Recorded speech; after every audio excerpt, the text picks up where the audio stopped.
Hello and welcome to Unacademy, a one-stop destination for the English medium civil services aspirants. Welcome to the most comprehensive Hindu analysis on YouTube. So let's begin today's discussion by first looking at the topics that we are going to discuss. In the Delhi edition of today's The Hindu newspaper, we have plenty of important articles. I have selected 13 important articles for a detailed coverage. So let's cover these topics comprehensively so that you don't have to go back and read the newspaper again. But before we start, I have a very important announcement. To help the aspirants who are preparing for Prelims 2026, we had started Conquer Prelims initiative. We've already completed 3 phases of this program, including current affairs, static topics, and as well as marathons. Now, we are presenting Conquer Prelims 2026 Phase 4, where we will exclusively cover high yielding topics from different subjects. If you have seen previous question papers, you'd have noticed that a lot of topics tend to repeat. And to cover the static portion of these important subjects for prelims exam, we will be conducting these sessions on the Unacademy app. You can see the entire timetable given over here. The classes are starting from tomorrow, from 23rd March. It will go on till 1st of April.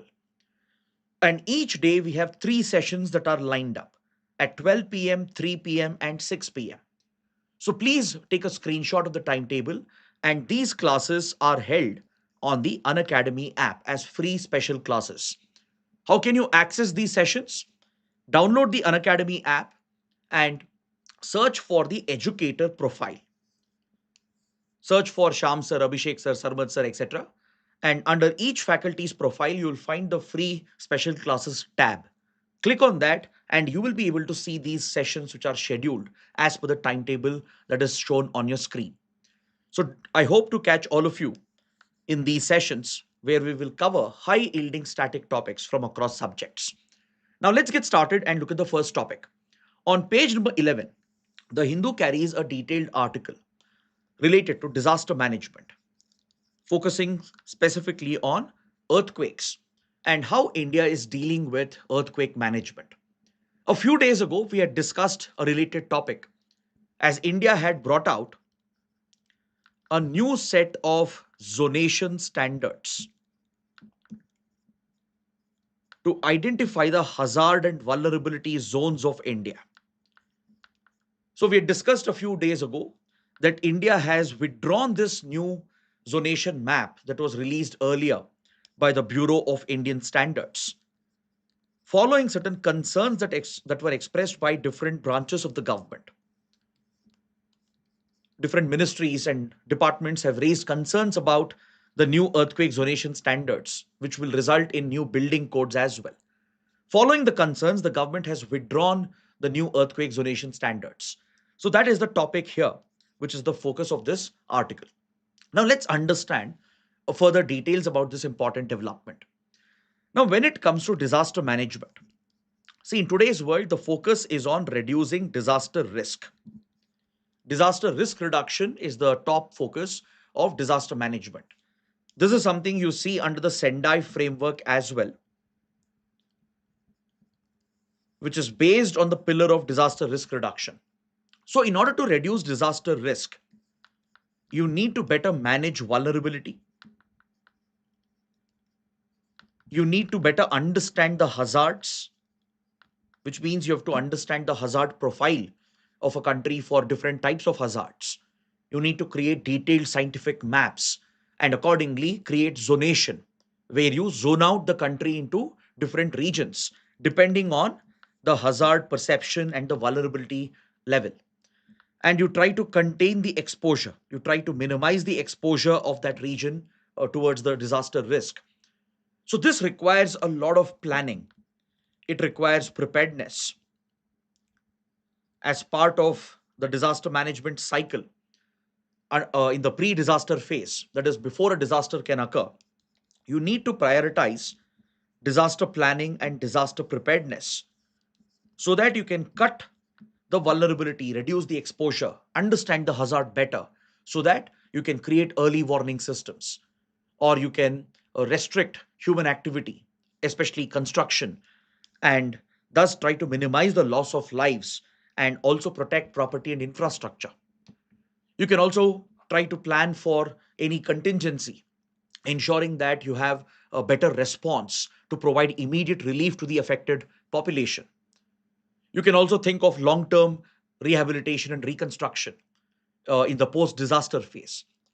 So, this holistic, comprehensive approach towards disaster management is centered on the theme of disaster risk reduction. So, in order to achieve these goals, you need to ensure that you understand a hazard better. Using the understanding of the hazard, you create the hazard vulnerability maps where you zone out the country into different regions based on the risk profile. And accordingly, you implement your preparedness measures to mitigate the impact of a disaster. A disaster like earthquakes can't be prevented, but a better understanding of the disaster, better planning and preparedness through hazard mapping, vulnerability management, and exposure reduction, you can definitely try to contain the risk. You can reduce the losses that are going to occur. So, when it comes to earthquakes, one of the most important steps in disaster planning is to create a hazard vulnerability map. Using the hazard vulnerability map, which is developed based on scientific studies, it requires geological data, seismological data, geophysical sciences, applying that scientific knowledge through better understanding of Earth's geology and the seismology of the region, and using historical records of previous earthquakes that might have occurred. Using that to compile a hazard vulnerability map is the first step. It's the beginning of disaster planning and preparedness. Based on such a map, you create zonation standards. You zone out the country and implement a set of building codes, enforce those building standards to make the construction and the installations that come up in those areas, in those zones, as earthquake resilient as possible or earthquake proof if possible. So, today, with better engineering, with better architecture, you can definitely ensure buildings in urban areas in particular are made earthquake resistant and, if possible, can be made earthquake proof as well. With growing urban population and increasing urbanization, it's all the more important to ensure that the strict building codes are enforced as per the zonation standards that are brought out through the hazard vulnerability map. So, when you look at the new map that India brought out, based on the new set of standards brought out by the Bureau of Indian Standards, these zones were identified. Previously, there were zone 2 to zone 5 to grade India into different regions, into different zones, as far as earthquake vulnerability was concerned. Now, under the new zonation map, a new zone has been added. So, as a result, the country was divided into these zones: zone 2, 3, 4, 5, and 6. With zone 6 facing the highest risk, highest disaster risk, which is primarily located across the Himalayan arch, the Himalayan belt, where the Indian plate is constantly subducting, diving under the Eurasian plate, as well as the Bhuj region in the Kutch Peninsula and the Andaman Nicobar Island group, falling under the highest risk category. Then, subsequent zones, you can identify them on the map that you can see on the screen. Now, according to these new zones that were notified by the government, new building codes were supposed to be brought out, which then can be enforced by local municipal bodies and the local town municipal authorities. But however, this new map and the new standards that were supposed to be brought out, it raised a lot of concern and even alarm within the government and various stakeholders. So, as a result, now the government has withdrawn the new map itself, the new zonation standards and the building codes which were supposed to come up. They have been withdrawn by the government, and the government is holding an internal consultation with all the stakeholders concerned. Now, see, this new zonation standard that was brought out, it is based on years of research data. The research was primarily commissioned by the National Disaster Management Authority, which is the nodal authority for disaster management. It had worked in coordination with IIT Bombay and Madras, along with the Atomic Energy Regulatory Board, the Geological Survey of India, India Meteorological Department, and other concerned institutions. So, for more than one decade, extensive geological studies, seismological studies have been carried out in India under the leadership of NDMA, with all these scientific institutions playing a big role. Based on the research, based on the inputs of top scientists and researchers, this particular standard was created and was notified. But now the government wants to take a relook. The Cabinet Secretariat has withdrawn the notification and it has urged the BIS, which had brought out the IS 1893 standards, to be taken back, and it has called upon all the research and scientific institutions to go back to the drawing board and come out with a new set of standards. Now, why is India revoking these new standards that were brought out, or the new zonation map that was introduced? See, when you look at India's earthquake zoning and hazard vulnerability mapping, it has undergone regular changes over the decades. You can see how the zonation standards and hazard vulnerability maps have changed since 1960s onwards. With increasing earthquake vulnerability, you see a better demarcation of the zones to highlight the threat profile.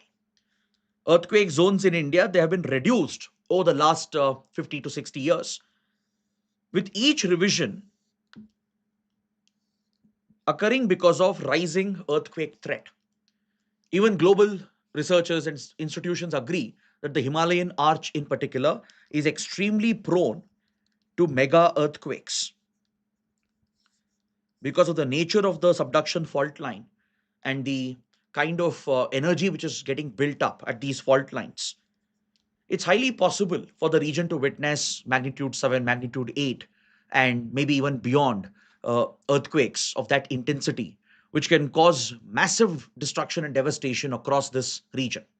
And also, don't forget, this region extending into the Indo-Gangetic plains is one of the most populated regions in the world, with multiple cities and towns, with very dense population, and majority of those buildings do not follow the requisite building codes and standards that are required for such a highly seismic and earthquake prone region.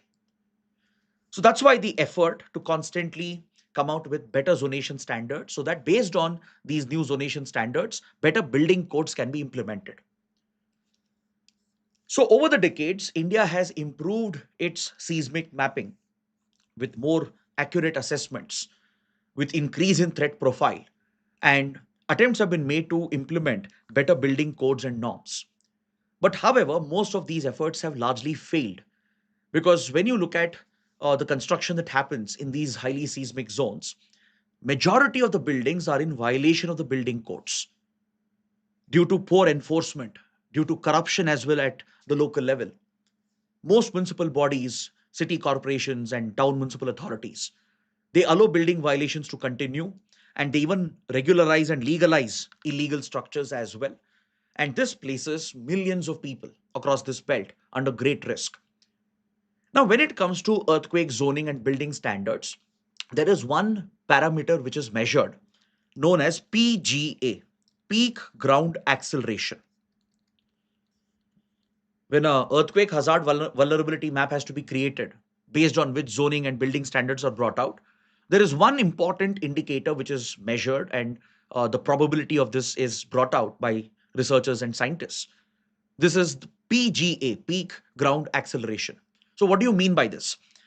It basically refers to the extent of horizontal movement that occurs in the earth's crust during an earthquake in comparison to the pull of the downward pull of gravity.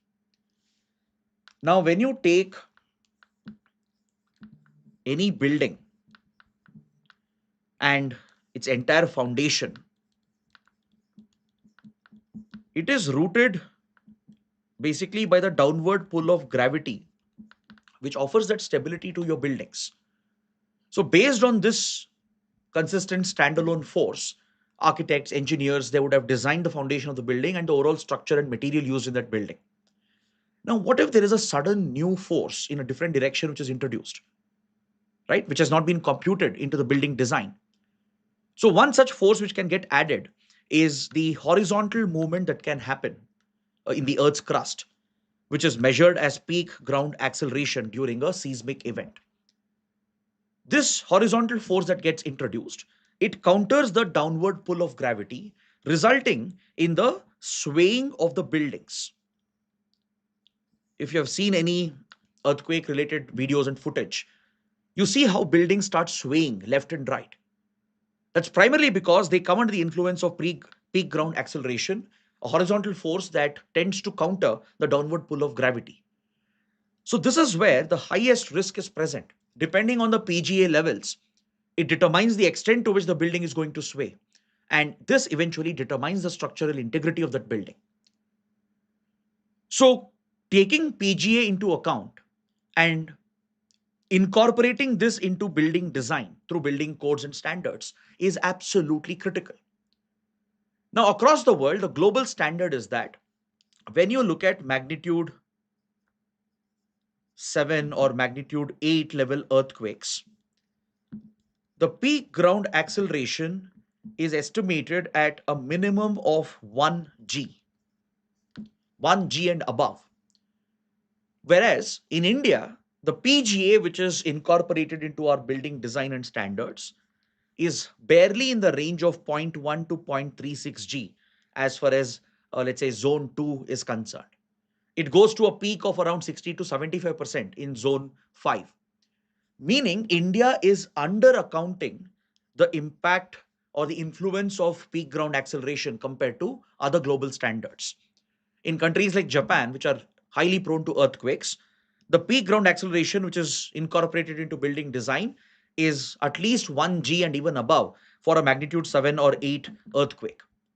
Studies have shown that such high magnitude earthquakes can induce a PGA of 1 g and above, or closer to 1 g, 0.8, 0.9, 1, close to 1 g. Whereas in India, the peak ground acceleration considered is usually much lesser than that. So the new standards try to redefine this. The new standards try to increase the PGA incorporation into the seismic zoning, which means it will directly impact building design. Based on this, if new building codes and standards are brought out, it will mandatorily demand better structural design to be incorporated, be it for private property or large public projects. So, this will significantly increase the cost of construction, be it a metro rail project or a dam or a power plant, any such large public project. They will have to account for the new PGA standards, the new building design codes and standards, which will significantly increase the cost of construction, even the time of construction as well. And this has implications for private property, including residential buildings, commercial complexes. So, this is where the concern comes up, that is India ready for bearing such a high cost? Because if the new zonation standards and the new building codes under IS standards of BIS was implemented, it would result in a significant cost escalation, which could result in a very high economic cost on the nation. It could drain public spending. A metro rail project, the cost could shoot up by 30 to 40%. For large projects like a dam project or a power plant, the construction cost might shoot up easily by 20 to 30%. So this is a expenditure which the government cannot bear. This is an expenditure even private real estate industry and individuals who are building houses and commercial buildings, they can't bear this higher cost. It will increase the demand for cement, reinforced steel, and other construction material, creating a shortage in the market, which could drive up the prices of these essential commodities. So, this could have a cascading macroeconomic effect. So, given the kind of economic consequences that we might experience because of this, the government has decided to take a relook at the higher standards that were notified. That's why the new zonation map and the building standards, which were supposed to be brought out, they have been withdrawn. Because see, in this region that is considered to be earthquake prone, that accounts for nearly 57% of our land area, which falls under the moderate to severe earthquake hazard risk. Almost 57% of India's land area is considered to be seismic, highly seismic, which can experience moderate to even severe earthquakes. This is where close to 80% of our population is residing in. Almost 79% of India's population resides in these areas which are prone to experiencing moderate to severe earthquakes. Of course, on one side, there should be focus on addressing the loss of lives, minimizing the damage, but this should be balanced with the economic cost. So that's the dilemma. That's the conflicting objective that is in front of the government. So that's why the government has decided to go back to the drawing board, take a relook at the standards. Though higher standards matching international standards were necessary for better safety, for better disaster planning and preparedness, the government has now realized that higher standards, as prescribed by the BIS, could significantly raise the economic cost, affect public spending, and eventually it will result in poor enforcement on the ground. So, based on this, the government has decided to withdraw the new standards and it is again going back to the drawing board to decide exactly as to what should be the zonation standards for earthquake hazard profiling in India. So, based on what we have discussed, please take up this mains practice question. The topic can be relevant for disaster management in GS paper 3, even for geography under GS paper 1. Now, coming to the next article. See, in the Sunday newspaper, you have a lot of articles related to science and tech. And on page 11, there's an article related to quantum physics and quantum computing. The article is basically referring to a new breakthrough research conducted in Vienna that breaks our understanding of cause and effect.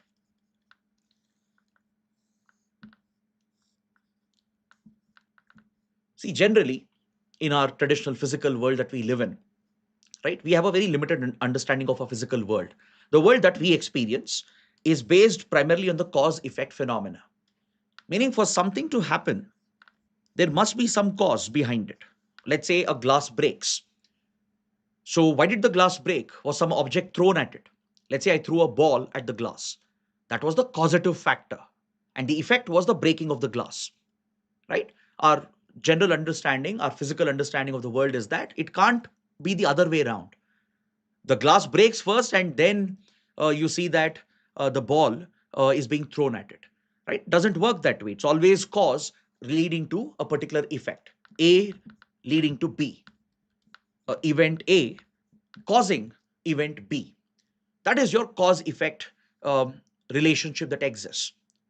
But what if I told you there is a possibility where cause and effect, they don't necessarily have to follow this order? What if it's the other way around? What if the effect of what you're observing will then determine the cause, right? Instead of A leading to B, what if simultaneously there is a possibility that the effect that you're experiencing in the physical world is essentially not sharing this correlationship with the cause effect phenomena? What if event B leads to event A and the other way around, and both can exist simultaneously? It's not that only one can exist at a time. What if both possibilities are possible? So, this is the remarkable world of quantum mechanics, quantum physics, right? So, just let's explore this idea. There is one important concept mentioned in this research paper that was published, and it gives us the opportunity to understand some basics about quantum physics and quantum computing. When you look at quantum physics, right, let's cover some basic definitions and concepts. Quantum physics refers to the world of atomic, subatomic scales where particles like electrons, photons operate, right? And the unique properties that they exhibit. I'm sure many of you would have studied about the wave particle duality and the double slit experiment. How particles like electrons, photons, can behave both as particles and as a wave. And it all depends on the observation, right? Now, applying this concept into the world of computing creates numerous possibilities. Because in the quantum world, there is a possibility of superimposition or superposition or juxtaposition, and also the possibility of entanglement, which is physically, at least in the physical world that we understand, it's not possible, but it can exist at the quantum level. Now, to better understand how this really works, how different possibilities can exist at the same time, you need to read about Schrodinger's cat. It's a thought experiment designed by Schrodinger to better explain and understand the quantum world. So, in this thought experiment, known as Schrodinger's cat, you place a cat in a box, right? Hypothetically, there is a radioactive atom which will be decaying at a certain rate. There is a Geiger counter which measures the radioactive decay. And at a certain threshold, the counter will trigger a mechanism that will break a vial of poison that's placed inside that box. Right? The sensor mechanism is attached to a hammer, which will break a vial of poison at the right moment when the radioactive decay happens. And it's measured by a Geiger counter. At the right threshold, the hammer gets released. It breaks the vial of poison. Obviously, the cat is going to die. Now, when you're an observer outside the box, you don't know what's happening inside the box. You don't know at what point exactly the vial of poison is going to break. So, from the outside, it's both possible simultaneously that the cat is dead and at the same time alive. Right? So, this thought experiment helps you understand the quantum world of superposition where multiple possibilities can exist. But once you observe it, once it is measured, that multi possibility will break, resulting in only one possibility. Now, when you apply this to computing, when you look at the classical computing world, the traditional computers that we use, right, bits at a time can occupy either 0 or 1. So there are only a limited set of possibilities when it comes to your traditional classical computing, where bits can occupy one state at a time. Either it can be 0 or it can be 1. It can't be both at the same time. But this is not the case with qubits. In the quantum world, both 0 and 1 can coexist simultaneously at the same time. So imagine a quantum computer employing qubits, the scale at which it can perform operations. Right now, let's say a classical supercomputer, which takes maybe years to solve a mathematical problem. Imagine applying that in quantum computing. Probably in seconds, the same operation can be carried out, as both states can exist simultaneously. Multiple operations are possible simultaneously. So, under the concept of superposition, a quantum system can exist in multiple state locations until it is measured, until it is observed. Once you measure it or observe it, then the superposition breaks and falls apart, and only one reality will exist. But until the observation or measurement happens, multiple realities can exist, right? This in turn is linked to the multiverse theory. It's related to the standard model of physics. But when you look at quantum entanglement, which is a spectacular phenomena, where two or more particles, which are spatially located far away, they are connected to each other. An electron or proton, regardless of the distance between them, when they are in quantum entanglement, they can instantly influence each other in real time. So, this is the exciting dynamic world of quantum physics, quantum mechanics, and quantum computing, right? So, now that we have learned some basic concepts, at least, you don't have to get into the complexity of it, just understanding the basic concepts is enough. One of the application of quantum computing is quantum communication technology, where you can use the idea of superposition and entanglement to develop advanced forms of communication and develop new forms of cryptography, Right now, researchers are working on advanced defense projects focusing on quantum key distribution, where the possibilities of the quantum world, which is not otherwise possible in our physical world, they are being explored for bringing out new advances in encryption standards and cryptography standards. If quantum key distribution succeeds, which is a type of communication technology and encryption technology, right, then all your existing cryptography will become obsolete and redundant. All the existing security features on computers can be broken by quantum computers that can carry out quantum key distribution.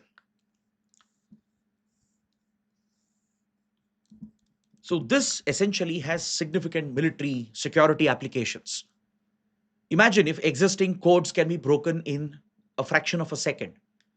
Even the best encryption and cryptography standards of today can be broken within seconds. They'll become completely redundant and obsolete with quantum key distribution and quantum communication technology, meaning you can make your communication unhackable, right? And you can essentially hack into your enemy's communication with ease.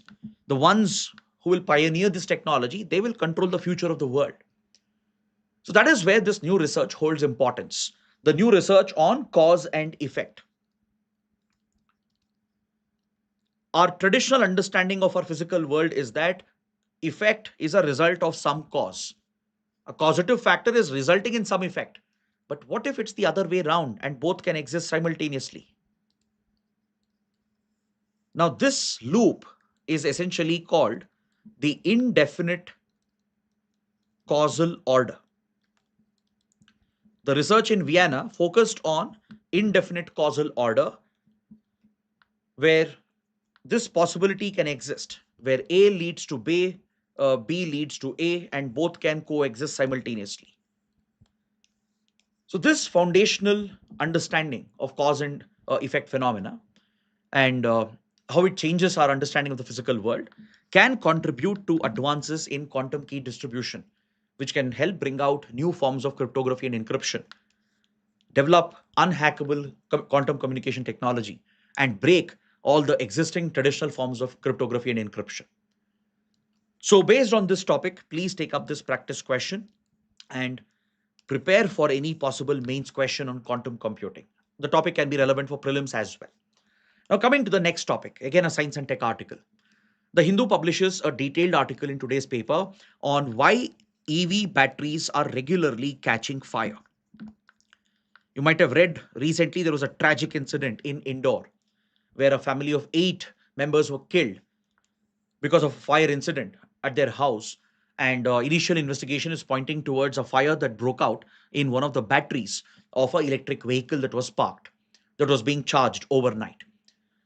I'm sure many of you would have experienced such incidents or seen at least such incidents on social media where EV bikes, cars regularly catch fire, right? So, this brings us to the big question: are EV batteries really safe? You often see electric scooters, bikes, getting engulfed by fire or exploding. So at times, cars also catching fire. Many people have lost their lives, resulting in injuries, especially during accidents. It's very difficult for the passengers to even get out of the vehicle. And many such incidents keep recurring. And you often see such incidents increase during summer months. So, do external factors play a role in influencing the incidents of fire with regard to EV batteries? Uh, that is something we need to understand. Now, when you look at the safety of a EV battery, right? EV batteries in general, which is primarily your lithium ion batteries, they are generally considered to be very safe. They're not only found in electric vehicles, it's the same battery technology found in your smartphones, found in your electronic devices, your laptops, etc. So, compared to lead acid batteries, lithium ion batteries are considered to be relatively safe. But however, there are certain conditions where the battery could be stressed, right? And this could trigger a fire incident because in a lithium ion battery pack, there are multiple cells that are tightly packed to make up one battery cell. You have thousands of cells that are packed together, particularly in a EV battery pack. in order to generate the required propulsion. And obviously, when the battery is charging and discharging, there is a certain amount of heat which is getting generated and released. So if this heat is not well managed, if the heat is essentially allowed to pile up, right, it will stress the system. There's also possibility of short circuit occurring, or the material having a deformity because of manufacturing defect, right? So if the fire breaks out because of excessive heating, and if the cooling systems don't kick in, and if they can't dissipate the heat, so such a fire incident is said to be a result of thermal runaway. Thermal runaway is the technical term that is referred to excessive heating of a lithium ion battery pack that results in a fire incident. Clear? Now, thermal runaway can occur because of many reasons. Multiple reasons exist. Now, generally, in these batteries, they are pretty smart batteries. They come with an onboard battery management system, a power management system. They detect the heat level which is building up. They can even uh, use a cooling solution which is built into it. Coolants are used, or the very structure of the battery is in such a way that it can better dissipate the heat into the environment. So the overall temperature levels, they are tracked, they are managed to prevent overheating. But this system can fail as well, especially when overcharging occurs, or if the user is not using the genuine original equipment for charging, right? Because when you look at original equipment, the chargers and the entire kit, right, it is all built to withstand any fluctuations that can happen in power supply. It is also built to prevent overheating, overcharging. Let's say you leave a device or a battery for overnight charging, right? But if you're using genuine original equipment, the chargers will automatically cut off after a certain point to prevent any overheating from occurring. But if you're using non-genuine parts, or parts that have been meddled with, and if you're overcharging a device, leaving it for overnight charging, definitely there is a greater risk of the heat management system collapsing, which can result in thermal runaway. And thermal runaway is what sets off a fire incident.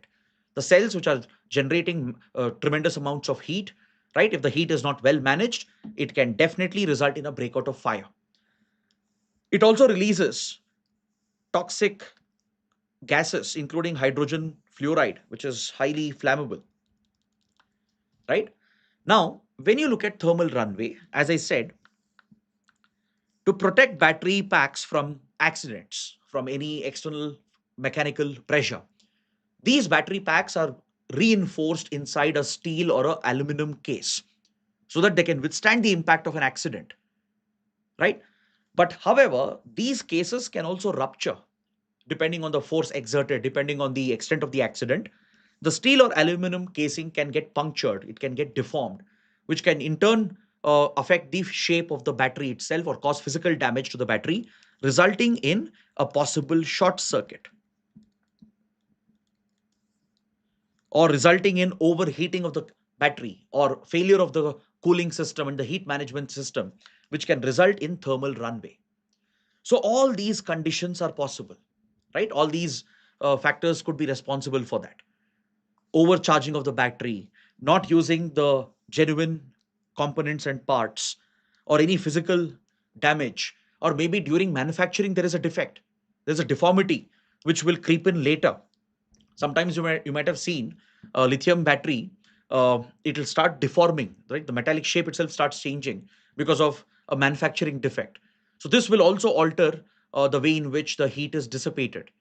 And the regular heating and cooling down causes the battery to expand and contract, which might even bring the electrode and the cathode in contact. The positive negative electrodes can come in contact, resulting in a short circuit. So all these incidents can trigger such fire, which can become a major disaster as well.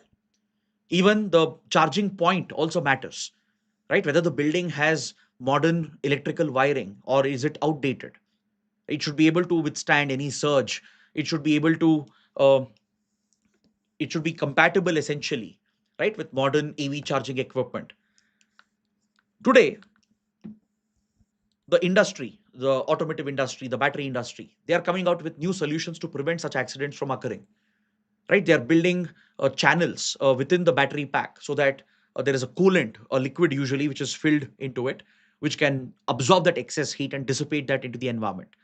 They're also redefining the design of the battery itself and the vehicle so that most of the heat can escape into the air without resulting in overheating, so that thermal runaway can be prevented. Then flooding is another major risk. Flooding can result in short circuit. Let's say because of excessive rain, there's a flooding incident and the vehicle gets partially submerged and the batteries come in contact with water. So that can cause a short circuit, triggering a fire. Same happens in summer. External factors play a role. The excessive heat will obviously add to the thermal stress and can result in a thermal runaway. So, summer months, you definitely witness more incidents of EV fires, even during rainy season because of floods. So, external factors do play a role. But does it mean you should stay away from EV vehicles? Not necessarily. See, even a petrol vehicle, diesel vehicle can catch fire, right? But the thing with EV battery packs is that because of the structure, the design, and the nature of it, the fire burns much, much hotter, spreads very quickly, and it's very hard to put out that fire because EV battery fires release oxygen, which acts as a fuel to further the fire itself. So even the firefighters, they use special subsidizers or special gases to contain such EV battery related fires. Just spraying some water will not help, right? So there are reasons why EV fires appear to be a little more dangerous. But trust me, any other vehicle, right, which carries any form of combustible fuel is equally vulnerable as well. So right now, the government, the industry, they are taking some steps to avoid these incidents, to improve the safety standards. And users also need to follow certain basic protocols.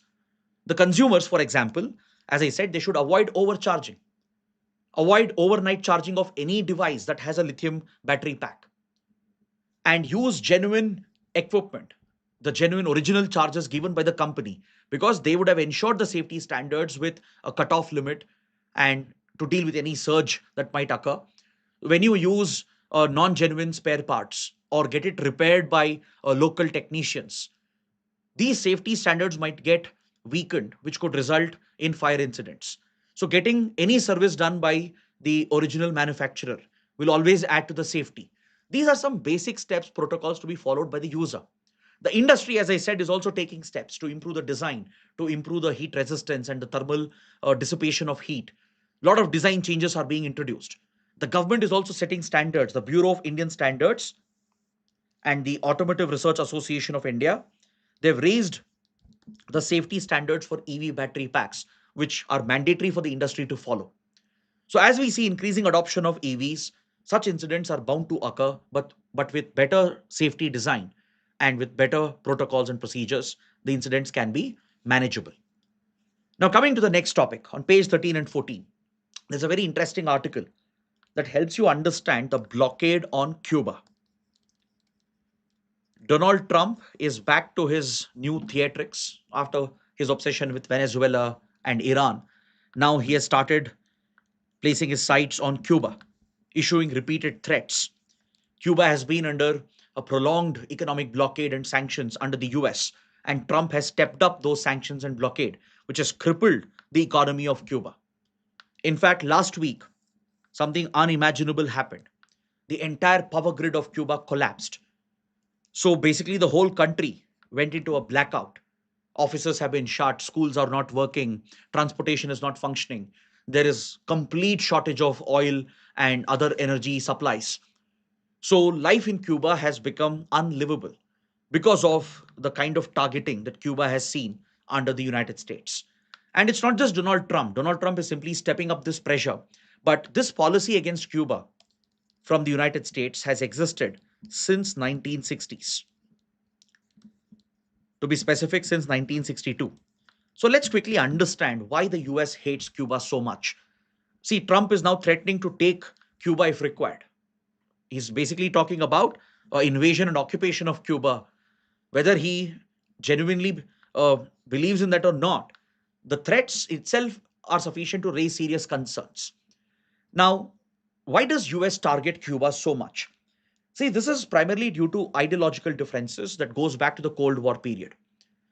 During the Cold War divide, Cuba, which saw a national revolution in 1962, famously called the Cuban Revolution, it aligned with leftist ideology, turned into a communist socialist state with legendary leaders like Fidel Castro, Che Guevara, and aligned with the Soviet Union and the Soviet power bloc. Right? The Soviets started deploying missiles, including nuclear missiles to Cuba, posing a direct threat to continental United States. So US could never tolerate any communist influence in its backyard in the Americas region. So US has a history of interfering across North America, Central America, and the South America region to counter the rise of communist influenced states or to counter any Soviet presence and influence. In fact, the Cuban Missile Crisis of 1960s almost brought US and Soviet Union to the brink of a direct conflict, right, with possible nuclear consequences.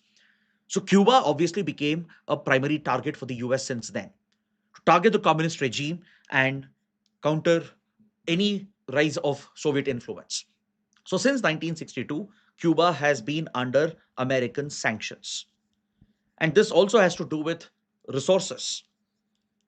See, once Cuba saw this communist leftist revolution and a nationalist government came up, the resources of the country were nationalized. Previously, American corporate entities and capitalist entities, they had a stranglehold on Cuba's wealth and resources. Right? Cuba is located here in the Caribbean, occupying a strategic location in the Americas region. And its resources were of great economic significance for the US capitalist and corporate interests. It eventually boils down to this. It boils down to resources and money, just like you saw in Venezuela, just like you're seeing in Iran, right? The entire American intervention is primarily based on this logic. More than ideological threat or strategic threat or security threat, it's primarily the economic logic which dictates American foreign policy interventions. In fact, US had even attempted an invasion, the Bay of Pigs invasion, to try and topple the communist regime and to take over Cuba. But this was a failed military misadventure. So since 1962, Cuba has been under American sanctions. American companies can't invest, can't trade with Cuba.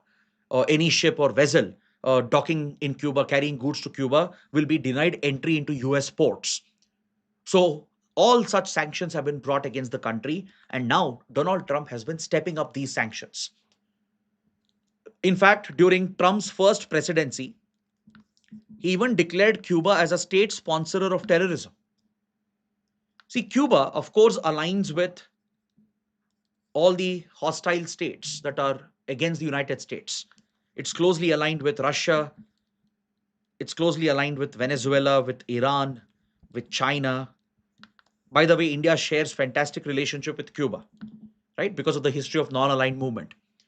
But however, Cuba was primarily relying on oil supplies from some of these countries. Russia has been a key oil supplier, Venezuela especially. Cuba had struck a deal with Venezuela when Hugo Chavez was the leader, right? When Venezuela also was hostile to the US. They had a deal called Oil for Doctors. Cuba is known for producing world class doctors. So Cuba would send doctors to Venezuela to fix its healthcare system. Venezuela, which has the world's largest known reserves, would in turn send oil reserves to Cuba. This was the deal arrangement that they had worked out. But now oil supplies from Venezuela has taken a massive hit ever since Nicolas Maduro was kidnapped and extracted. The new Venezuelan regime has been pressurized by US to stop all energy supplies to Cuba. Then Cuba used to source oil from Mexico as well. But now Trump has been targeting Mexico, pressurizing Mexico, and Mexico also has stopped all the energy supplies to Cuba. So as a result, Cuba's power plants, which are primarily dependent on oil supplies, they have completely shut down. Reports indicate Russia is moving shadow fleets towards Cuba to try and supply oil to try and support its economy. But US is actively trying to target the shadow fleets of Russia, and this has turned into a new sort of Cold War rivalry between these countries. Eventually, the people of Cuba are paying the price for the hostility shown by the United States. The complete collapse of the power grid, the complete halt of power production, because of lack of oil supplies has crushed the economy. And as a result, the country is facing a severe crisis, a socio-economic and a humanitarian crisis. There's another interesting article in today's paper. The US Embassy in Havana, right? They had the audacity to request the Cuban government for permission to bring in generators and import fuel for those diesel generators. Now, see, this is a crisis caused by the US. And the US diplomatic mission, which is also out of power because of the complete collapse of power grid, they have been requesting permission from the Cuban government to import fuel from the United States so that they can power the generators and the embassy can function. Obviously, Cuba has denied the request. And as of now, Cuba has tried relying on its own sources of oil and energy to keep powering its thermal power plants. But it relies heavily on imports. But since the route from Venezuela, Mexico is shut, Russia is the only option left. Russian shadow fleets, which are looking to bring oil supplies to Cuba, is the only solution, right? So there is a possibility of the tensions escalating here, as Trump has been repeatedly threatening even military action. And he has even made joking references that he can take Cuba whenever he wants. So this might very well become the next big geopolitical flashpoint. Next, we have a very detailed article on page 12 as to why Israel is attacking Lebanon. As part of the ongoing war against Iran, Israel has stepped up the scale of military strikes in Lebanon. More than 1,000 people have been killed. Many of them are innocent civilians, including women and children. More than 1 million people have been displaced, with cities and neighborhoods being bombed by Israeli defense forces. So, why is Israel using such disproportionate force in Lebanon? What are the targets that Israel is hunting in Lebanon? See, Lebanon is the base of Hezbollah. Hezbollah is a Shia militia backed by Iran as one of its proxy to target Israel. Now, this entire history goes back to the Israel-Palestine conflict, when Israel unilaterally declared independence in 1948 and violated the two-state plan and never allowed Palestine to be formed as a independent separate state. Since then, Palestinian resistance has tried to fight for the rights of the Palestinians, something which Israel had snatched away. So, as part of this Palestinian movement, radical extremist groups such as the PLO, Palestinian Liberation Organization, in the 1960s and 70s, they engaged in acts of extremism, terrorism aimed at Israel in order to liberate Palestine, which had been forcefully annexed by Israel. So this has been the root of the conflict that you see across West Asia, right? It all goes back to the very creation of Israel and Palestine and the entire land issue between the Jews and the Palestinian Arabs. Now, some of the Palestinian extremists, the PLO members, they mainly sought refuge in Lebanon because of its convenient geography, which allows them to target Israel. Lebanon is located to the north of Israel. You can see here in the map. So Palestinian extremists, primarily from the PLO, they shifted base to Lebanon, in southern Lebanon, to the south of Litani River in the 1960s and 70s. This region became the hub of Palestinian extremist activity aimed at targeting Israel from the north. So, in order to counter these Palestinian militias and extremists, Israel carried out multiple invasions into Lebanon. The first one was in 1978. In 1978, Israel carried out a major invasion into Lebanon, which caused significant damage to civilians, which instigated the Shia population in the region because of the violence that Israel was accused of committing across the border. It was a direct violation of Lebanon's sovereignty, right? Then Israel had retreated following the resistance from Lebanon and some international pressure. But they carried out another invasion in 1982. And Israel went on to occupy southern parts of Lebanon.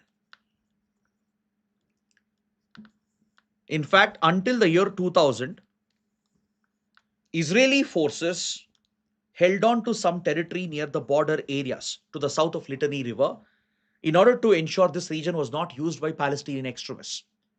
So, this Israeli military action continued occupation of Lebanese land, it led to a lot of resentment amongst the Shia population, which contributed to the rise, the foundation of Hezbollah. The Hezbollah rose to prominence in 1980s under its very popular leader Hassan Nasrallah, who was very close to the Iran's supreme leader Ayatollah. Right? So from 1979, as the Iranian Revolution took place and Iran became a Shia theocracy, Iran aligned with Syria, which was ruled by Bashar al-Assad's family. And across this region, from Iran to Iraq to Syria, Shia militias were backed and sponsored, with Iran directly backing the creation of a new extremist outfit called Hezbollah. Hezbollah, which would base itself out of Lebanon, drew support from the Shia population, which had been instigated by Israel's repeated military action and violations. So, Hezbollah, which became very well armed because of the Iranian support and Syrian support, it built up a huge arsenal with tremendous ground support, with rockets, missiles, air defense systems, today drones as well, with a very well trained cadre, becoming a very formidable force, acting as a major proxy of Iran. So, this is the very source of the conflict. So, since the Gaza war began in 2023, Israel has seen this as a golden opportunity to wipe out all the threats. Israel has not only targeted Hamas in Gaza, which carried out the October 7th attack, it has expanded this war to target Hezbollah in Lebanon. See, Hezbollah was critical to save Bashar al-Assad's regime in Syria when Assad faced an internal civil war. A civil war which was largely externally sponsored, right? Some of the Sunni Arab states opposed to Iran's Shia dominance, and as well as Israel, which saw Iran as an existential threat, and US, which saw Iran as a hostile state. They aligned to sponsor the rebel forces in Syria, triggering a civil war by exploiting the Arab Spring movement and push Syria into a civil war where Assad's regime was threatened. So Hezbollah fighters were used to back and support Bashar al-Assad by Iran. But now, of course, Iran has lost Bashar al-Assad. In 2024, Assad's regime was toppled by the HTS, Hayat Tahrir al-Sham, an Al-Qaeda affiliated outfit with the backing of Turkey and Israel. Turkey and Israel have achieved a big achievement by weakening Iran's axis of resistance as Assad's regime was toppled in 2024. So with Syria gone and Iran has lost the direct link, because if you look at the map of the region, Iran can't connect with Lebanon to support Hezbollah without having access into Syria. So as a result, Iran has suffered a big setback. Hamas has been weakened. Houthis in Yemen have been weakened. Iran itself is on a major setback. And Hezbollah has been effectively targeted over the last couple of years by Israel. In fact, in 2024, Israel went after Hezbollah's leadership. Its supreme leader, Hassan Nasrallah, was eliminated. Most of its top commanders were taken out. Israel carried out the covert pager explosions, and it has bombed the entire leadership. So this conflict that was happening in 2024 was brought to a temporary halt through a ceasefire that was negotiated by US and France along with Qatar and the others. A ceasefire was declared and the truce was essentially called as per the UN resolution of 2000.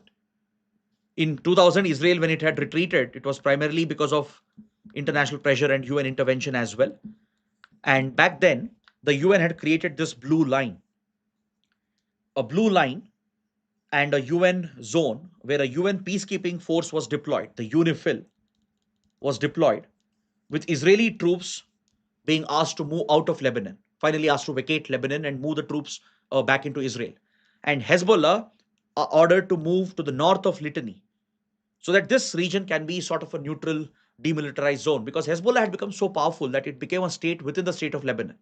Lebanon's government and armed forces were weaker compared to Hezbollah. Hezbollah had become a parallel state. So, though the UN had intervened, this ceasefire did not last back in 2000.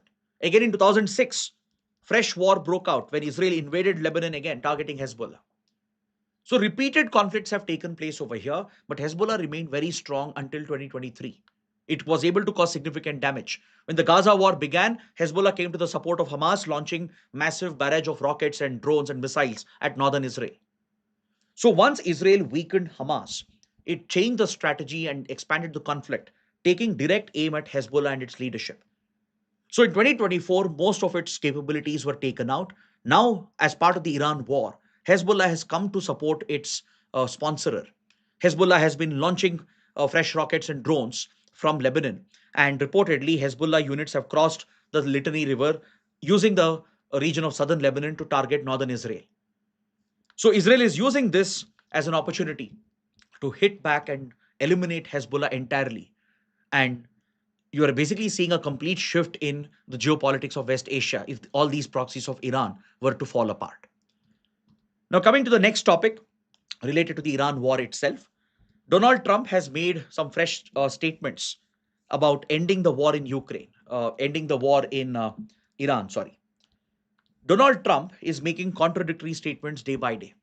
On one side, he says US has won the war. They have decimated Iran's military infrastructure and capabilities.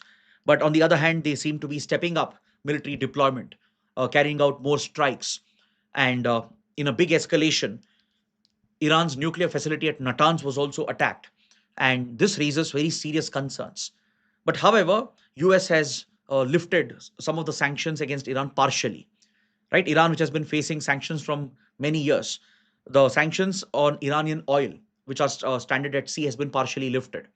So this creates a space for countries like India to probably lift this oil to stabilize the oil prices. This is similar to the kind of waiver US has given to India for picking up Russian oil, which is already at sea. It will not apply for buying any fresh oil from Iran. No country would be uh, essentially allowed as part of the sanctions regime to directly buy fresh oil from Iran. But Iranian oil, which is already at sea, according to reports, around 170 million barrels are stuck at sea. So these oil supplies can be procured, which will help in bringing fresh oil supplies into the global markets, and probably it could help ease the price rise which we have seen. So this contradiction is something which is confusing even big major experts and big powers as well. Like, what is the US strategy here? What is the end game? Trump is saying that they're going to seek an end to this war very soon, that they've achieved all their objectives. So, at what point will they exit? What does it mean for the future of Iran? What does it mean for the future of stability of the region? Trump is saying Hormuz Strait is not American responsibility. Ensuring the movement of vessels through Hormuz is not American responsibility, according to Trump. He's saying the countries depending on it, they should deploy their military to secure the movement through Hormuz. So essentially, Trump is creating problems for countries like India dependent on Hormuz and calling on those countries to take care of Hormuz while US denies its own responsibility. So though few countries have agreed to take part in guarding the movement of ships through Hormuz, some European countries are looking to pitch in, from Italy to France, Germany, Britain, and others. But of course, they are making it conditional on the end of the war and a ceasefire. Right? If there is a ceasefire, some of the European countries, maybe even Japan, South Korea, maybe even India, will consider to try and monitor Hormuz and try and keep it open. But again, there is no clarity as to when the war is going to end. What's the end game? What does it mean for Iran's regime? Because the regime has not clearly fallen, though the leadership has been decapitated, its military capabilities have been weakened. Iran still manages to survive and fight. So will US simply exit the war midway by superficially claiming victory? Or will it lead to a prolonged conflict, a prolonged asymmetric warfare? There's no absolute clarity in this regard. And this raises very, very big challenges and concerns for the entire region, for Indian interests. Now, when you look at the sanctions on Iran being partially lifted, some of the sanctions have been partially lifted.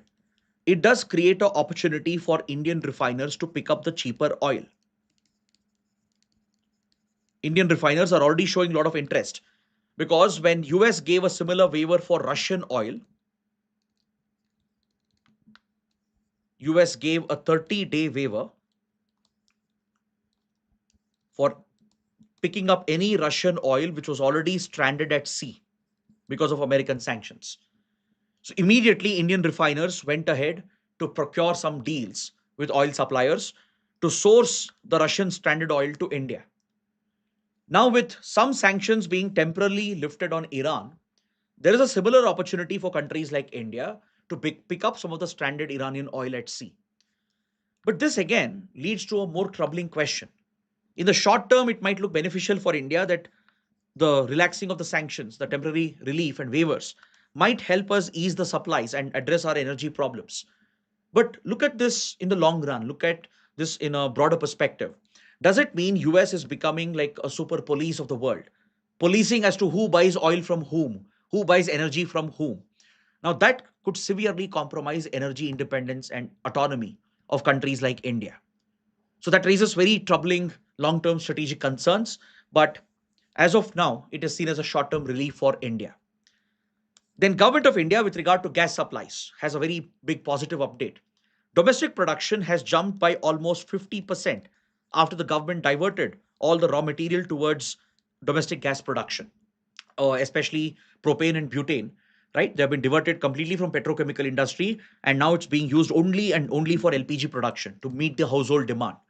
So there is a significant jump in domestic gas production, which is slightly reducing the pressure. And parallelly, the government is working with states and union territories to increase the LPG allocation by 20% for commercial gas supplies. Since restaurants, hotels, community kitchens, they had taken the biggest hit as commercial supplies were prioritized. Now the government is trying to restore the supply chain by increasing the allocation of LPG for commercial consumption by 20%. So with this, the commercial side of demand can also be met. And in the long run, the government is planning to move LPG commercial consumers towards piped natural gas, especially large kitchens, hotels, etc., and even some industries which depend on LPG for their industrial purposes, commercial purposes, they are being transitioned into PNG in the long run. This is again a strategic call as PNG supplies tend to be a little more secure compared to LPG supplies. LPG supplies can be reserved primarily for household cooking purposes while shifting the industry and commercial establishments towards piped natural gas.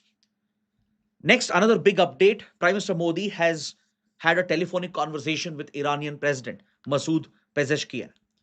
This is the second major telephonic conversation between the two leaders, where Indian leader has expressed concern about the continued paralyzing of the Hormuz Strait. PM Modi has urged Iran's president to respect freedom of navigation and to not attack critical energy infrastructure in the region. So the statements from India clearly shows that India is looking to exert some pressure on Iran while appearing to show that we express concern about the war. It primarily indicates that India is trying to pressurize Iran in order to ensure the movement of ships towards India through Hormuz, and Iran is being urged by India to stop attacking critical energy infrastructure projects. So Iran, of course, has countered this. Iran's president has said that we did not start this war. US, Israel are the aggressors. And Iranian president has asked India to play a more neutral role using platforms like BRICS, as India is holding the chair position of the BRICS, to try and find a solution to de-escalate this conflict. Iran's president has said that the country is ready to negotiate and ready to engage in talks, provided if Iran's conditions are met. So this conversation clearly points towards the rift which is coming up in India-Iran relationship. Next, a very concerning development occurred in the last 24 to 36 hours. Israel, along with United States, have allegedly bombed the Natanz nuclear enrichment facility of Iran. This is the third strike against Natanz nuclear facilities of Iran in the last 1 year. During 2025 12-day war in the June month of 2025, US had carried out massive bombing of the Natanz nuclear enrichment facility. Right, it's an underground facility built under mountainous structure, very well hardened structure. So US had dropped its massive ordnance penetrator, the GBU 57 bombs, known as the bunker buster bombs. causing significant damage to the nuclear facilities. Now, reportedly, further strikes have happened during the course of the current war. A few days ago, there was one strike on Natanz, and now another strike on Natanz has taken place. In retaliation, Iran has launched ballistic missiles at Dimona, located in southern Israel, which is a matter of very, very serious concern. According to videos on social media, one of the missiles launched by Iran managed to penetrate Israeli air defense, and it struck one of the targets in Dimona. A civilian target was hit. Now, why is this such a big development? Because see, Dimona is the hub of Israel's nuclear activities. Israel denies having a nuclear weapons program, but it's a well known secret that Israel is the only country in the region to possess nuclear bombs. And this is where the nuclear facility is located, at Dimona in southern Israel, right? Israel says this is a commercial nuclear research project, but it's quite well known in the geopolitical world that Dimona is probably where Israel has stored its nuclear arsenal, and it's considered to be the main weapons facility of Israel, right, where nuclear weapons are developed and stored. So the strikes at nuclear facilities of each other raises very, very serious alarming concerns of a radioactive leakage. Fortunately, as of now, the IAEA has confirmed, the International Atomic Energy Agency, it has confirmed that there is no increase in radiation level at Natanz and as well as at Dimona. But if such blatant attacks were to continue from both sides, we could probably be staring at a nuclear contamination incident, which could be disastrous not just for the region but for the entire world. So please note down these locations. Next, something dramatic happened in the last few hours. Iran has fired medium range ballistic missiles at one of the long range targets. It has taken aim at the American military base at Diego Garcia, located in the Chagos archipelago in the Indian Ocean. Right? Diego Garcia is a massive American military base as part of British Indian Overseas Territory, owned by the UK. Until recently, the Chagos group, where Diego Garcia is located, was part of British Indian Overseas Territory, and it was essentially seen as an extension of Britain, where UK had leased Diego Garcia to US to set up a military base. But however, the territory belongs to Mauritius, right? The Chagosian native population, primarily made up of people of Indian descent, people of African descent, who were brought in as workers by the colonial empire. They are linked with the Mauritian society. Mauritius has long been claiming the entire Chagos group and Diego Garcia as well. So recently, Britain agreed to give up its sovereignty and signed a deal with Mauritius to transfer the entire Chagos group of islands and the sovereignty of it to Mauritius. But Britain will retain a lease over Diego Garcia. It will pay around $100 million every year as a fee, and it will allow US to in turn continue retaining its military base. So Trump has criticized this deal between UK and Mauritius, and he has tried pushing UK to abandon the deal and take back full sovereignty over Chagos group, given the strategic importance of these islands and the location of Diego Garcia. Now, this has been a staging base for American military operations across West Asia and the Indo-Pacific, right? So some of the actions against Iran emerges from Diego Garcia naval base, and Iran has taken direct aim at it, firing two ballistic missiles. The distance is more than 4,000 kilometers. See, Iran is primarily known to have short to medium range ballistic missiles, but with a little engineering and little alterations, it can extend the range, and two missiles were launched at Diego Garcia. This marks an escalation and again the extension of the war into the Indian Ocean, which is India's backyard. Just like how US sunk an Iranian naval vessel off the coast of Sri Lanka, right? Posing a concern for India's influence in the region. Similarly, the Iranian attempt to attack Diego Garcia represents a concern for Indian interests across the Indian Ocean, which means the war is spreading towards countries like Mauritius and Sri Lanka and Maldives, and that raises an alarming prospect for India. Fortunately, both the missiles did not hit the target. One missile failed mid-flight. One of them was intercepted by a US warship, which is stationed in the region. But the very audacity of Iran to try and take aim at Diego Garcia to expand the conflict shows how Indian interests could get compromised in the process. Now, talking about the further impact of the war, our neighboring countries are feeling the complete heat of the energy crisis. Bangladesh, which is heavily dependent on oil and gas imports, almost 95% of its energy comes from other countries. So it's facing a critical moment as the new government under Tariq Rahman, they're facing a severe crunch on their forex reserves. Right? Bangladesh won't be able to afford the higher prices of oil and gas. It's urging India to help. As we discussed, India has even supplied diesel through the India-Bangladesh Friendship Pipeline. But now Bangladesh is looking to raise capital from global financial institutions. It has urged World Bank, IMF, and Asian Development Bank to provide loans around $2 billion dollars to help the country to tide over the energy crisis. It has approached IMF, World Bank, and ADB for financial support in the form of these loans so that it can continue procuring energy supplies from Saudi Arabia, UAE, and others. And this again highlights the economic stress on countries like Bangladesh.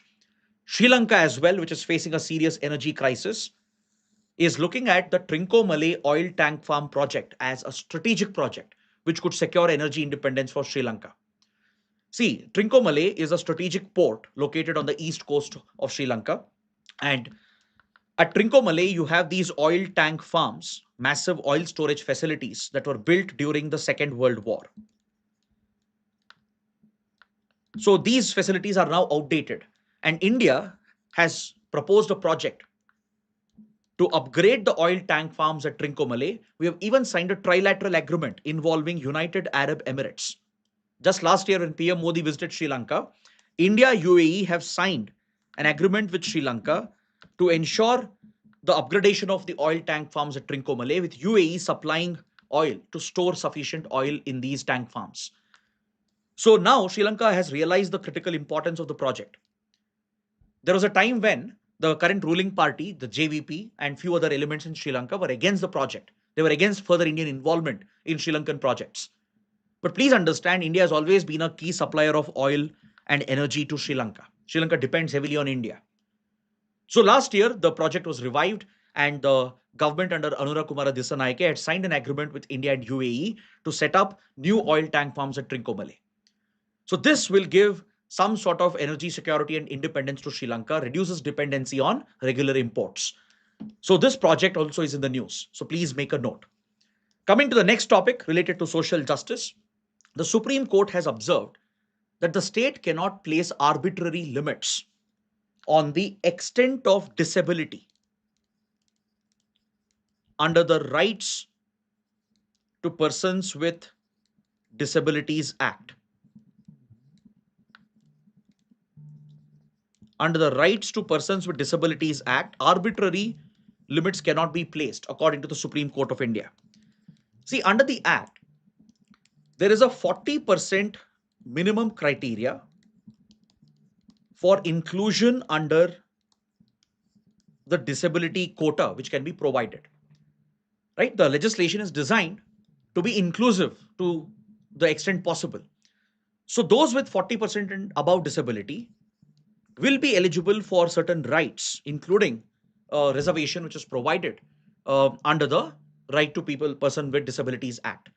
But in Haryana, a particular case came up where the Haryana state government has created an upper limit. Apart from the 40% minimum threshold, Haryana state government had imposed an arbitrary maximum limit that those above 60% disability are not eligible for certain jobs. Recently, district level judicial officers were recruited by the State Public Service Commission, and a disabled candidate who has 90% disability had cleared the exam. But otherwise, this individual was able to perform all the functions despite his locomotor disability. But because of this criteria, where Haryana government said if you have above 60% disability, you're not eligible for this post. Because of this criteria, the successful candidate could not get the service.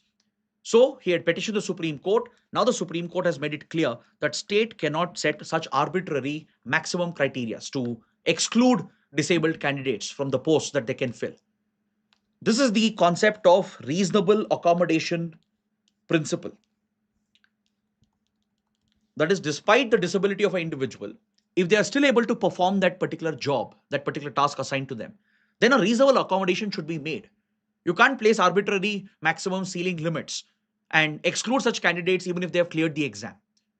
So this is labeled as arbitrary action by the Supreme Court, thus protecting the rights of persons with disability.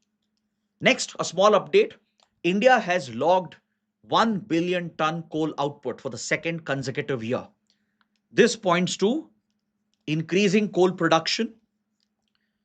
Though we are trying to reduce coal consumption, coal remains a critical part of our energy basket, still accounting for a significant part of the electricity produced through thermal power plants. So, this is one important update that India has hit this milestone again, producing 1 billion tons of coal for the second consecutive year. Now, coming to the prelim section, let's take a quick look at the small articles. On page 5, there's a reference to Nilgiri Thar. In the Munnar region of Idukki in Kerala, land encroachments into forest areas had affected the Nilgiri Thar population. Now that the illegal land encroachments have been cleared by the local administration, Nilgiri Thar has been thriving in the Chokramudi Hills, in the Bison Valley, which is part of the protected areas located in the Munnar and Idukki region of Kerala. Now, Nilgiri Thar can be a very important topic. It's an endangered endemic species. On the IUCN Red List, it's listed as endangered because of the threat level it faces, and it's an endemic species found specifically in the Western Ghats, particularly in Tamil Nadu and Kerala. So, in the Nilgiri belt and as well as in some of the nearby protected areas, that's where you find the Nilgiri Tar. In the Anamalai Hills, the Eravikulam National Park, Mukurti Grass Hills National Park. It's in these protected areas known for the Shola grasslands in the higher reaches of the Western Ghats. That's where you find the Nilgiri Thar, a very unique goat that can thrive even in mountainous terrain. Next, the Karbi Anglong Autonomous Council is in the news in the context of the elections coming up in the state of Assam. Karbi Anglong Autonomous Council is a constitutional autonomous council. It's one of the autonomous district council set up under the 6th schedule of the Indian Constitution.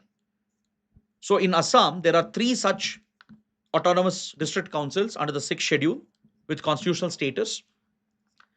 And this provides a very high degree of autonomy for delegating powers with regard to administrative powers, legislative powers, even some financial and judicial powers. So, in the Karbi Anglong region, to address the demands for separate statehood, to curb insurgency and violent extremism, and to deal with the ethnic armed insurgent groups, Government of India and Government of Assam had worked out the arrangement to provide constitutional status to the autonomous region, and the Karbi Anglong people enjoy the constitutional autonomy guaranteed under the 6th schedule of the Indian Constitution.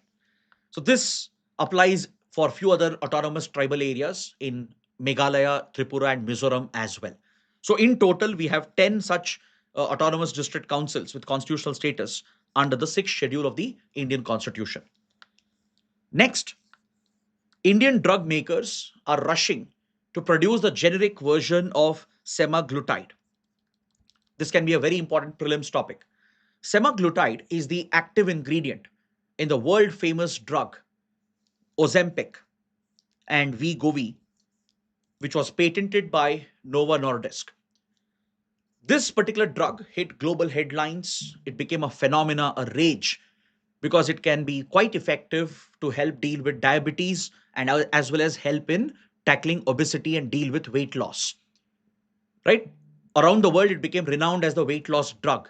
Primarily, it was developed to help tackle diabetes and manage diabetes and the risk associated with it, but it has been more popular as a weight loss drug. So, Ozempic is the brand name, but the patent, which was held by Novo Nordisk, has expired, which means other pharma companies now they can mass produce the generic variant of this active ingredient, which is semaglutide.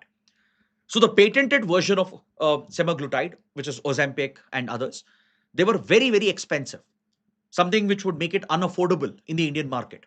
But now Indian pharma companies like Sun Pharma, Dr. Reddy's, and the others, they will start mass production of semaglutide, the generic variants, which will make it cheap and affordable. So this could become a possible solution, at least in some particular cases, to deal with better diabetes management, obesity, and weight loss. But of course, experts and doctors have cautioned about the usage of semaglutide, given some of the risks and side effects attached to it. Coming to the next article, the government has modified the Mutual Credit Guarantee Scheme for MSMEs. See, Mutual Credit Guarantee Scheme was launched in January 2025, under which the government provides credit guarantee up to 60% for the loans up to 100 crores borrowed by MSME industry for buying equipment and machinery. Micro, small, medium enterprises, they are the lifeline of our economy, accounting for a major share of our exports, creating millions of jobs, accounting for a major share of manufacturing capacity of India. So, to support the industries and offer them better access to credit, the government created this guarantee scheme where if they borrow from lending institutions, banks, etc., up to 100 crores, a credit guarantee is provided. If the MSME defaults, the government will essentially cover that up to 60% of the credit borrowed. This was to incentivize the MSMEs and the banks to focus more on equipment and machinery to be bought, which can be quite expensive for small, micro, medium enterprises. So some modifications have been made. A upfront contribution of 5% has been made refundable, and service sector MSME industries are also included under the scheme. Previously, it was only manufacturing related MSMEs. Now, service sector MSMEs are also included, and the guarantee will expire after 10 years, with the cost of the machinery equipment reduced up to 60% from the previous 75%. These are some slight changes that have been done to the scheme. But please remember the purpose of the scheme and when it was launched. That is, I think, is more important. Coming to the last topic for today, on page 11, the Hindu mentions a new process, a new chemical reaction which has been developed to recover lithium from battery waste. Lithium ion batteries which are disposed, right, for recycling after the end of its life cycle. It can be a source for recovering lithium, which is a critical mineral. So a new process has been developed known as halometallurgy, where the battery is essentially heated to move the lithium from the cathode, and a salt mixture is used of sodium chloride and potassium chloride to basically translate that cathode into transition metal oxides. And the process releases oxygen, which will coat and it will act as a barrier, right? The salt layer creates that barrier to protect from any further oxidation. And eventually, it will allow for recovery of up to 96% lithium, as it allows graphite to reduce the transition metal oxides into metallic alloys. And you can extract out almost 96% of the lithium in that battery. So this is a very efficient process of recovery as far as lithium wastage is concerned. So on this note, I bring my analysis to an end. If you like the session, do hit the like button, share the video with other aspirants, and don't forget to subscribe to our channel. Thanks for watching.